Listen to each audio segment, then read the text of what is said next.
Hello students, Tagore senior secondary school Kathumar की online classes में आपका स्वागत है। कोरोना को देखते हुए आपकी ऑनलाइन क्लासेज चालू करने का डिसीजन लिया गया है और आज हम 11th साइंस की क्लासेज स्टार्ट करने जा रहे हैं और मैं नीरज शर्मा आपको फिजिक्स सब्जेक्ट का अध्ययन कराऊंगा। ठीक है, तो बड़े ध्यान से सुनना है और मेहनत करनी है। और जैसे ऑफलाइन क्लासेज की अगर सूचना आती है, वैसे तो आ चुकी है 2 अगस्त से, लेकिन देखते हैं। और जैसे ऑफलाइन क्लासेज की शुरुआत होगी आप लोगों का स्कूल में स्वागत है। ठीक है, तो ध्यान से सुनना भाई। तो भौतिक विज्ञान की हम बात करेंगे। सबसे पहले तो हम बात करते हैं कि साहब हमारी कौन कौन सी सब्जेक्ट आती हैं। भौतिक विज्ञान, ठीक है, और जो अपनी कक्षा होगी, क्लास होगी, वो होगी 11th। ठीक है, तो अब तक हम 10th क्लास तक पढ़ते आए और कोरोना की स्थिति के कारण कई बच्चों की जो पढ़ाई है बहुत बाधित हुई है। ठीक है, तो हम थोड़ा बेस क्लियर करके चलेंगे, उसके बाद हम अपना सब्जेक्टिव मैटर स्टार्ट करेंगे। ठीक है, तो अब तक हम 10th क्लास तक पढ़ते आए और 10th क्लास तक हमने 6 सब्जेक्टों का अध्ययन किया है। ठीक है, 6 सब्जेक्टों का अध्ययन किया है। अब हम उसमें एक मेन सब्जेक्ट थी अपनी, कौन सी, साइंस। ठीक है, तो साइंस के अंदर हमने 3 सब्जेक्ट पढ़ी थी। कौन कौन सी सब्जेक्ट पढ़ी थी साइंस में? साइंस में हमने 3 सब्जेक्ट पढ़ी थी। एक तो पढ़ी थी कौन सी, फिजिक्स,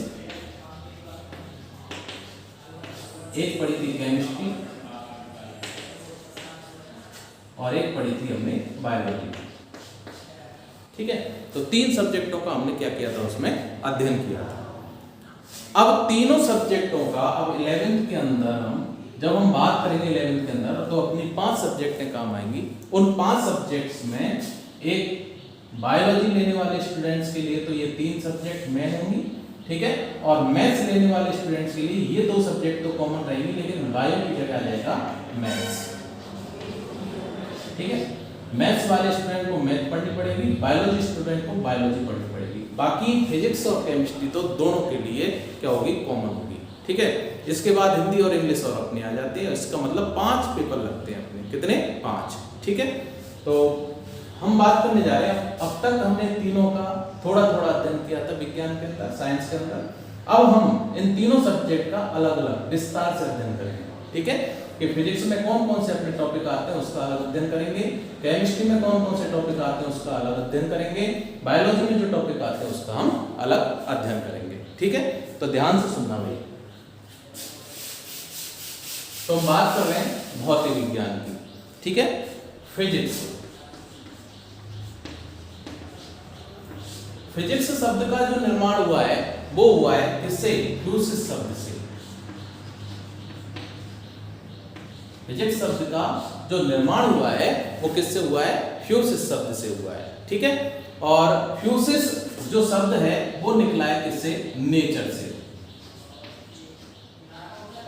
नेचर से, ठीक है, इसका मतलब जो होता है वो होता है नेचर। नेचर का मतलब प्रकृति, और प्रकृति का मतलब कि जिस शाखा के अंदर ये जो भौतिक विज्ञान है ये एक विज्ञान की शाखा है। किसकी शाखा है, विज्ञान की शाखा। भौतिक विज्ञान विज्ञान की एक शाखा है। शाखा का मतलब इससे एक पेड़ हो गया। पेड़ कौन हो गया, भौतिक विज्ञान, सॉरी पेड़ तो होगी साइंस। ठीक है, और उसमें से शाखा निकल रही है, डाली। शाखाओं में, डालियों में कौन कौन, जैसे भौतिक विज्ञान है, ठीक है, तुम्हारे रसायन विज्ञान है, जीव विज्ञान है, वनस्पति विज्ञान है। ठीक है, तो ये सारी जो, ठीक है, ये क्या कहलाती है, शाखा कहलाती है। किसकी, साइंस की। ठीक, तो ये सभी शाखाएं हैं किसकी, साइंस की शाखा, विज्ञान की शाखा। कौन कौन, भौतिक विज्ञान है, रसायन विज्ञान है, ठीक है, गणित है ना। तो ये सारी चीजें जो है ये सब किसकी है, विज्ञान की शाखा है। ठीक है, तो जब भी हम भौतिक विज्ञान की जो परिभाषा पढ़ेंगे तो उसमें हमें एक लाइन लिखनी है, और वो क्या है कि विज्ञान की शाखा। किसकी शाखा है ये, विज्ञान की। ठीक है, हालांकि भौतिक विज्ञान की कोई परिभाषा नहीं पूछता, लेकिन हमें ज्ञान होना चाहिए इसका। ठीक है, तो सुनना भाई ध्यान से। नेचर का मतलब होता है प्रकृति, बहुत सिंपल है। तो इसका मतलब है कि विज्ञान की जिस शाखा के अंदर, विज्ञान की जिस शाखा, और वो शाखा कौन सी है, भौतिक विज्ञान। ठीक है, तो विज्ञान की जिस शाखा के अंदर हम प्रकृति और इससे संबद्ध जो भी घटनाएं होती हैं, प्रकृति और प्रकृति से संबद्ध जो भी घटनाएं होंगी उन सभी का हम किसके अंदर अध्ययन करेंगे? भौतिक विज्ञान के अंदर अध्ययन करेंगे। ठीक है, जैसे प्राकृतिक घटनाएं कौन सी होती हैं? प्राकृतिक घटनाएं, तो प्राकृतिक घटनाएं कौन कौन सी होती है? जैसे प्राकृतिक घटनाओं में कौन कौन से आता है? जैसे बादलों का गर्जना, बादलों का गर्जना, बिजली का चमकना, दिन रात का होना, ये सभी चीजें पड़ी होंगी। दिन रात क्यों होते हैं, है ना? तो ये सारी चीजें, बरसात का होना, बारिश क्यों होती है, ठीक है, बारिश के समय में इंद्रधनुष क्यों दिखाई देता है। तो ये जो भी प्राकृतिक घटनाएं, स्वतः जो घटनाएं हो रही हैं, इन सभी घटनाओं का जिस शाखा के अंदर अध्ययन किया जाता है, विज्ञान की जिस शाखा के अंदर अध्ययन किया जाता है, उस शाखा को हम क्या कहेंगे? भौतिक विज्ञान। ठीक है, तो भौतिक विज्ञान की अगर हम डेफिनेशन देखें तो क्या होगी डेफिनेशन?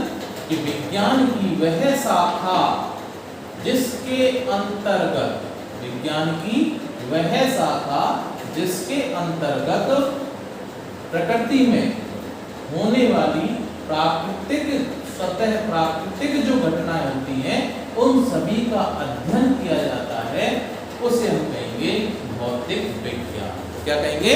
भौतिक विज्ञान। ठीक है भाई, क्लियर है यहाँ तक? ठीक है, हाँ जी।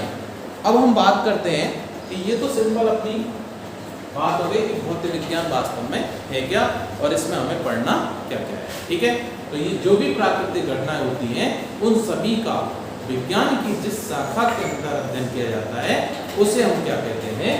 भौतिक विज्ञान कहते हैं। ठीक है भाई, हाँ जी। तो ये मिटा देता हूं मैं।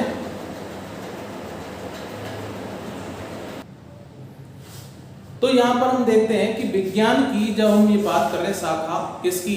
विज्ञान की शाखा कौन? भौतिक विज्ञान की जहां हम बात कर रहे हैं, तो भौतिक विज्ञान के अंदर, ठीक है, भौतिक विज्ञान अपना फर्स्ट चैप्टर है 11th क्लास में, भौतिक जगत। फर्स्ट चैप्टर है भौतिक जगत। ठीक है, एनसीईआरटी का सिलेबस है। ठीक है, कोई कठिनाई नहीं आएगी। ठीक है, ध्यान से सुनना है बस, और कुछ काम नहीं करना, बस ध्यान से सुनना है। ठीक है, और याद रखना अपना। ठीक है, तो भौतिक जगत के अंदर जब हम भौतिक विज्ञान में जो चीज पढ़ रहे हैं, तो भौतिक जगत के अंदर हम प्रकृति में कितने मूल बल पाए जाते हैं, उन मूल बलों की हम चर्चा करेंगे। ठीक है, यानी प्रकृति के अंदर कई सारे बल लगते हैं, कई सारे बल लगते हैं, लेकिन उन सारे बलों में से केवल 4 बल ऐसे मुख्य हैं जो प्रकृति में स्वतः काम कर रहे हैं। ठीक है, तो कौन कौन से मूल बल होते हैं उनकी हम चर्चा करें। तो कौन कौन से मूल बल हैं? तो प्रकृति में 4 मूल बल होते हैं। यही इंपॉर्टेंट बात है यहाँ पर इस चैप्टर के अंदर, कि प्रकृति में कितने मूल बल पाए जाते हैं, प्रकृति में मूल बलों की संख्या कितनी है, मूल बल। तो प्रकृति में केवल 4 मूल बल पाए जाते हैं। पहला है विद्युत चुंबकीय बल, दूसरा होता है गुरुत्वाकर्षण बल, जो कि आप लोगों ने 9th या 10th में पढ़ा होगा। ठीक है, तीसरा जो बल होता है वो होता है प्रबल नाभिकीय बल,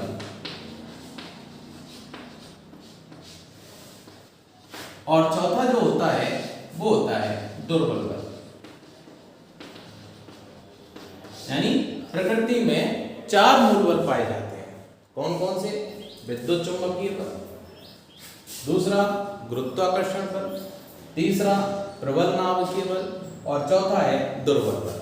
ठीक है, हाँ, थोड़ी सी सामान्य जानकारी प्राप्त कर रहे हैं फिलहाल तो, है ना, बाकी हम बाद में बात करेंगे, पूरी डिटेल से बात करेंगे। ठीक है, तो ये 4 मूल बल हैं जो प्रकृति के अंदर स्वतः काम करते हैं, जिसमें आप लोगों ने ये दूसरा जो बल है गुरुत्वाकर्षण बल, इसकी आप लोग चर्चा कर चुके होंगे छोटी क्लासों में, है ना। पढ़ तो हमने ये भी लिया है, ये भी पढ़ रखा है और ये भी पढ़ रखा है। ठीक है, देखो प्रबल नाभिकीय बल, तो नाभिक में, नाभिक ये आप लोगों ने परमाणु वाला चैप्टर पढ़ा होगा, परमाणु का नाम सुना होगा, उसके अंदर नाभिक पाया जाता है और उस नाभिक के अंदर काम करता है नाभिकीय बल। गुरुत्वाकर्षण बल ये 9th क्लास के अंदर पढ़ा होगा, ठीक है। अभी मैं और डिटेल से बताऊंगा इसको, ठीक है। विद्युत चुंबकीय बल क्या होता है, ये सारी चीजें हम यहाँ पर बात करने जा रहे हैं, ठीक है।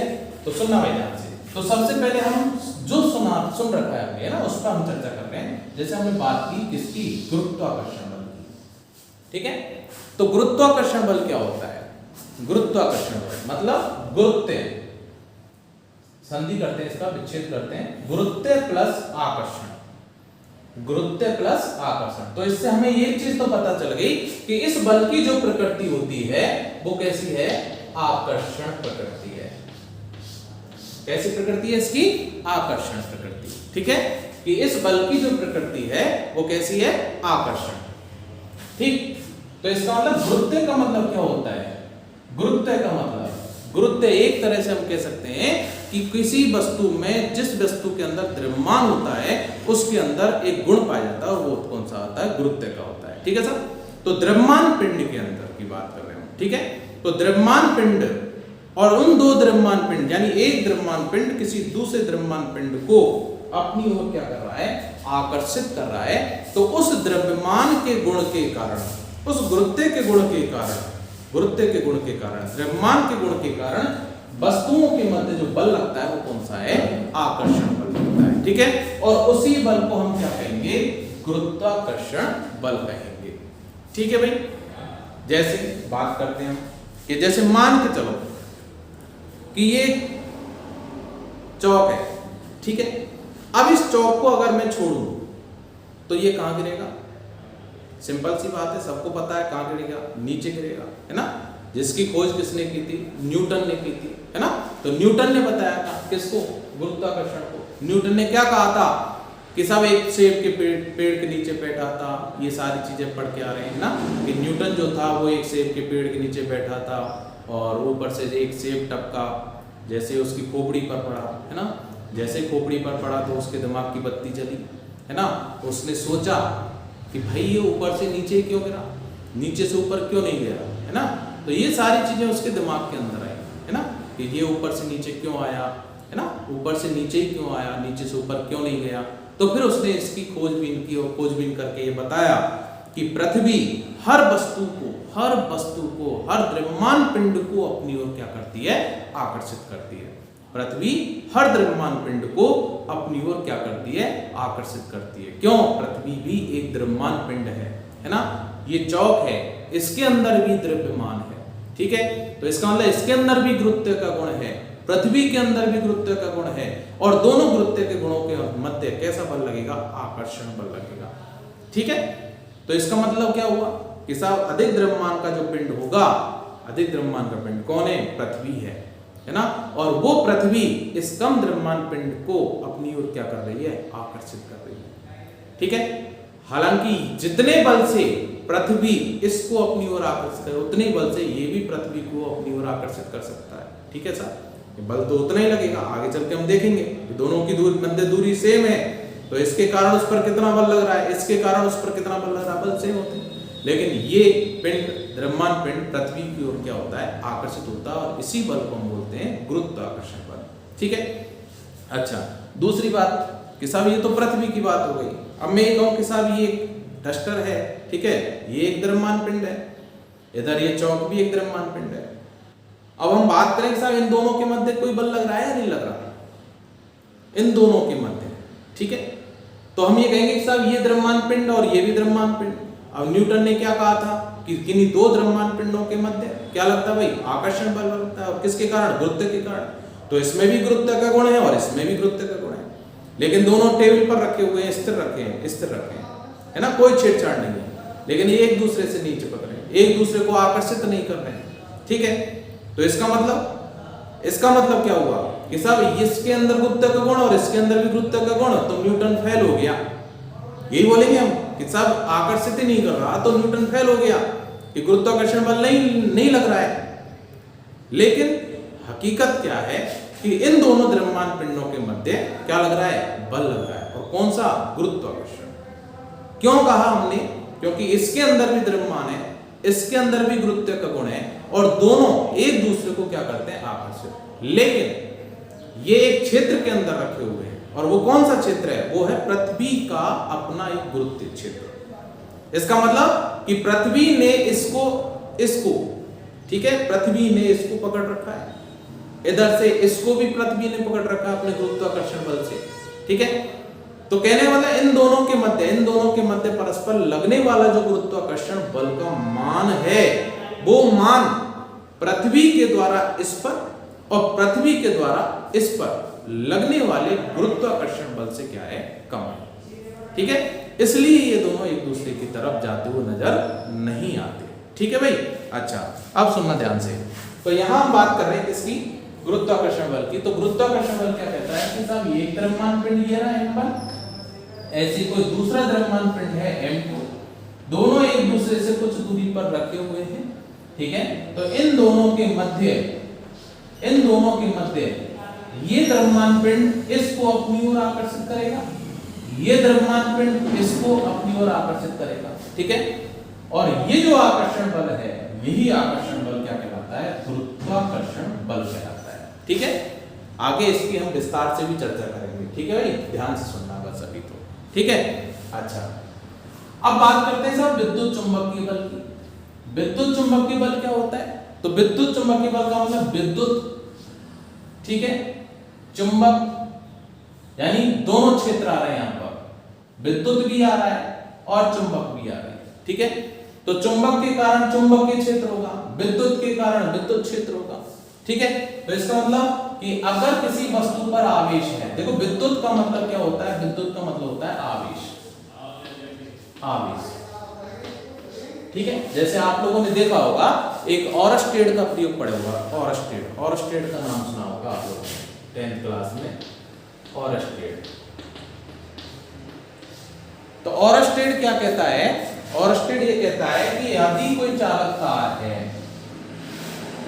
ये चालक तार है, ठीक है, और इस चालक तार में धारा प्रवाहित हो रही है। ठीक है, इस चालक तार में हमने धारा प्रवाहित कर दी ए से बी की ओर। तो अगर हम यहां पर इस चालक तार के ऊपर या नीचे कहीं भी कोई भी चुंबकीय सुई रख के देते हैं, तो वो चुंबकीय सुई में विस्थापन आ जाता है, यानी चुंबकीय सुई विस्थापित हो जाती है। जैसे हम बात करें, ये चुंबकीय सुई है, चुंबकीय सुई देखी होगी कंपास वगैरह में। ठीक है, तो ये चुंबकीय सुई ऊपर की ओर या फिर नीचे की ओर इस प्रकार क्या हो जाती है? विस्थापित हो जाती है। इसमें दो ध्रुव होते हैं, एक होता है N और एक होता है S। तो चुंबकीय प्रभाव के कारण इसमें क्या हुआ है? विक्षेप उत्पन्न हुआ है। ठीक है, तो विद्युत धारा जो प्रवाहित हो रही है वो हो रही है किसके द्वारा? विद्युत क्षेत्र के द्वारा। हम ये कह सकते हैं कि साहब विद्युत क्षेत्र के कारण तो यहां से आवेश जो है वो यहां से और यहां तक भेजा जा रहा है। ठीक है, आवेश है तो विद्युत क्षेत्र होगा। ठीक है, आवेश गतिमान है, क्या है? गतिमान। तो उस गतिमान के कारण कौन सा क्षेत्र आ गया? चुंबकीय क्षेत्र आ गया। जैसे आप लोगों ने देखा होगा कि कोई चालक तार है, जैसे मान चलो गांव में जैसे सर्विस लाइन वगैरह जा रही है ना, पहले नंगे तार होते थे जिस पर कोई कवर नहीं होता था, धारा बह रही है उसमें से, है ना, तो उसके चारों तरफ, है ना, चिंगारी सी चिट चिट की आवाज आती है ना। इसका मतलब उसमें से जब धारा प्रवाहित हो रही है, जब धारा प्रवाहित हो रही है, तो उस कंडीशन में उस तार में से आवेश क्या हो गया? गतिमान हो गया। आवेश जब गतिमान हो गया तो उस तार के अंदर विद्युत और चुंबकीय क्षेत्र दोनों होते हैं, है ना। तो इसका मतलब अगर आवेश है, आवेश की हम बात करें तो आवेश स्थिर है या गतिशील है, इसकी हम 12th क्लास के अंदर चर्चा करेंगे कि स्थिर कैसा होता है, गतिशील कैसा होता है ना, उस सब के हम आगे विस्तार में बात करेंगे। ठीक है, फिलहाल हमें पता होना चाहिए कि विद्युत चुंबकीय बल कहाँ कार्य करता है। तो विद्युत चुंबकीय बल क्या है? जैसे दो आवेश हैं, यानी ये गुरुत्वाकर्षण बल तो किसके मध्य लग रहा है भाई? किन्हीं दो द्रव्यमान पिंडों के मध्य लग रहा है। और विद्युत चुंबकीय बल जो काम करेगा वो किन्हीं दो आवेशों के मध्य काम करेगा। किसके मध्य काम करेगा भाई? आवेशों के मध्य। ठीक है, और आवेश को हम Q1 और Q2 से क्या करते हैं? व्यक्त करते हैं। तो विद्युत चुंबकीय बल दो आवेशों के मध्य कार्य करता है और दोनों आवेशों की प्रकृति पर निर्भर करता है। कैसे? कि विद्युत चुंबकीय जो बल होगा, विद्युत चुंबकीय जो बल होगा उसकी प्रकृति आकर्षण भी होती है और प्रतिकर्षण भी होता है। ठीक है साहब, यानी विद्युत चुंबकीय जो बल होगा वो आकर्षण प्रकृति का भी हो सकता है और प्रतिकर्षण प्रकृति का भी हो सकता है। ठीक है साहब, आकर्षण कब होगा? जब दोनों आवेश, एक प्लस का हो और एक माइनस का हो, तो दोनों के मध्य बल लगेगा कौन सा? आकर्षण बल। और एक अगर किसका है? प्लस का, और दूसरा भी प्लस का है, तो प्रतिकर्षण बल लगेगा। कौन सा लगेगा? प्रतिकर्षण बल। ठीक है, ऐसे यहां पर प्रबल नाभिकीय बल, ये जैसे परमाणु है तो परमाणु के केंद्र में कौन होता है? नाभिक होता है, और नाभिक के अंदर होते हैं, एक तो होता है प्रोटॉन और एक होता है न्यूट्रॉन। ठीक है, ये सिंपल जानकारी प्राप्त करने फिलहाल आज है। ठीक है, उसके बाद हम इनकी विस्तार से चर्चा करेंगे आगे। ठीक है, पहले हम थोड़ा ना नॉलेज प्राप्त कर रहे हैं, थोड़ी थोड़ी नॉलेज। ठीक है, ज्यादा नहीं, थोड़ी थोड़ी नॉलेज प्राप्त कर रहे हैं। इसके बाद हम विस्तार से भी पढ़ेंगे इसको, और जनरल नॉलेज की जानकारी मिलेंगी। मतलब जो भौतिक विज्ञान हम पढ़ रहे हैं, इसकी पहले हम नींव मजबूत करेंगे थोड़ी सी, है ना, पीछे का मैटर है, 10th क्लास का भी पढ़ेंगे, है ना। उसके बाद फिर हम 11th का स्टार्ट करेंगे। ठीक है, हाँ बोलो, सुनना। प्रबल नाभिकीय बल क्या होता है? नाभिक है ये पूरा परमाणु, परमाणु के केंद्र में नाभिक, नाभिक में प्रोटॉन और न्यूट्रॉन होते हैं, है ना। तो प्रोटॉन और न्यूट्रॉन, यानी नाभिक के अंदर इस प्रोटॉन और न्यूट्रॉन या प्रोटॉन प्रोटॉन को बांधे रखने का काम करता है कौन? नाभिकीय बल, है ना। और इसकी भी प्रकृति कैसी होती है? आकर्षण प्रकृति होती है। ठीक है, दुर्बल बल बात करेंगे बीटा 6 के दौरान, जब वहां बात करते हैं बीटा 6 में से जैसे कोई कण निकलते हैं, बीटा कण निकलते हैं, है ना, तो उस कंडीशन में जो बल काम करता है वहां पर परमाणु मध्य वो कौन सा होता है? दुर्बल बल होता है। ठीक है भाई, हाँ। तो हमने क्या पढ़ा यहाँ आज? हमने केवल ये 4 मूल बल याद रखने हैं, विस्तार से हम इसकी बाद में बात करेंगे। ठीक है, कौन कौन से मूल बल होते हैं प्रकृति में? 4। एक तो होता है विद्युत चुंबकीय बल, एक होता है गुरुत्वाकर्षण बल, एक होता है प्रबल नाभिकीय बल, और एक होता है दुर्बल बल। ठीक है भाई, तो ये यहाँ तक आज का मैटर, आई थिंक आप लोगों के समझ में आया होगा। ठीक है, और हम डेली मिलते रहेंगे।